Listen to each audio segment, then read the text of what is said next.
Peter Stumpp, the Cannibal Werewolf of Bedburg. European history is full of real-life monster stories. For centuries, Christians were convinced that the likes of witches, ghosts, demons, and vampires were not just real but going around killing people. The story of Peter Stumpp is a classic example. Stumpp found himself accused of acts so heinous, so unspeakable, that the only rational answer people could come up with was that he was a werewolf. Unlike other fantastical tales, however, when examined with a rational eye, Stumpp's story only becomes more monstrous. His confession, gained through the use of torture, led to one of the most brutal executions in European history. As history intersects with folklore, we find ourselves asking, was Stumpp guilty of the crimes of which he was accused? Or was he a victim of a much darker plot? Peter Stumpp. Historians have been left stumped when it comes to much of Peter Stumpp's early life. His year of birth is believed to have been around 1530 in the village of Eprath, near Bedburg, Germany.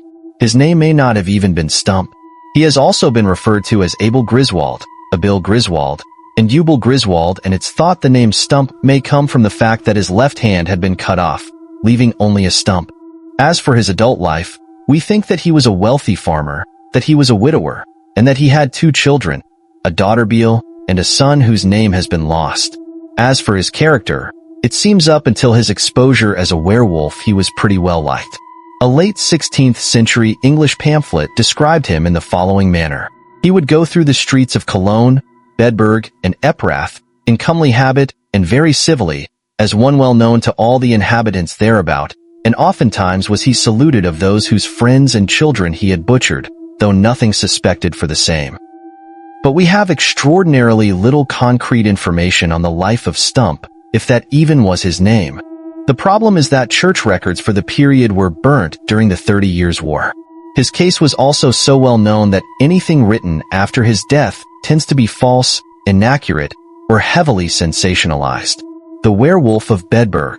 Life changed for Stumpp, starting in the mid-1560s, when increasing numbers of mutilated cattle began turning up around Bedburg, their abdomens ripped open. Initially, local villagers blamed wolves, but then things took a turn. Werewolf legends from around the world. The Beast of Glamis Castle, a 200-year-old royal monster. Women and children also began to disappear, snatched from the streets with their mutilated corpses turning up a few days later.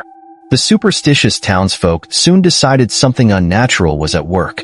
People were afraid to leave home and resorted to only going out as part of armed patrols. Those brave enough to travel between towns reportedly found the dismembered limbs of victims abandoned in fields. If a child went missing, even for just a few hours, the parents would immediately give up all hope, believing a monstrous wolf had gotten to them. There was no easy fix, either. Things continued this way for the next 25 years. Countless men, women, and children, as well as livestock, are said to have gone missing. As time went on, people became increasingly convinced that a monster was behind the disappearances. Things did finally come to a head, though, in 1589. Reportedly, children were playing in a meadow when a large wolf emerged from the nearby woods. Before the children could flee, it grabbed a girl by her coat collar. Luckily for the girl, her collar was so stiff that the wolf's teeth failed to pierce it. Before the wolf could grab its meal, the children raised the alarm and the creature was forced to give up and flee. Villagers chased after the wolf and, believing it to be cornered, went in for the kill. Yet as they closed in, the wolf was nowhere to be found. In its place was Peter Stumpp. Whether or not the men saw Stumpp or not, as well as if they captured him there and then or later, varies between accounts. Stumpp on the rack. Stumpp was in for a tough time. After being captured, he was stretched on the rack until he was ready to confess. It didn't take long for the man to break. Fearing further torture, he confessed to having been a practitioner of black magic since he was 12 years old.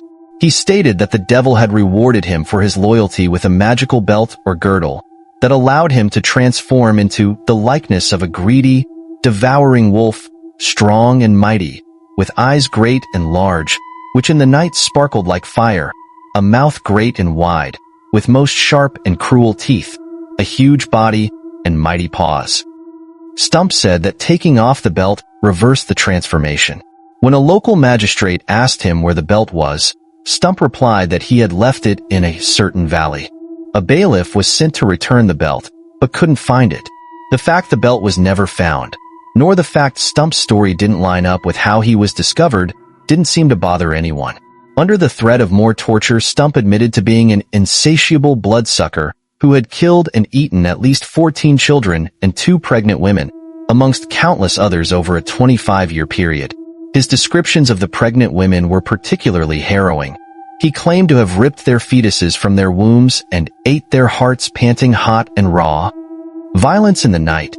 Enriqueta Martí, the vampire of Barcelona, Clairvius Narcisse, and his Haitian zombie experience.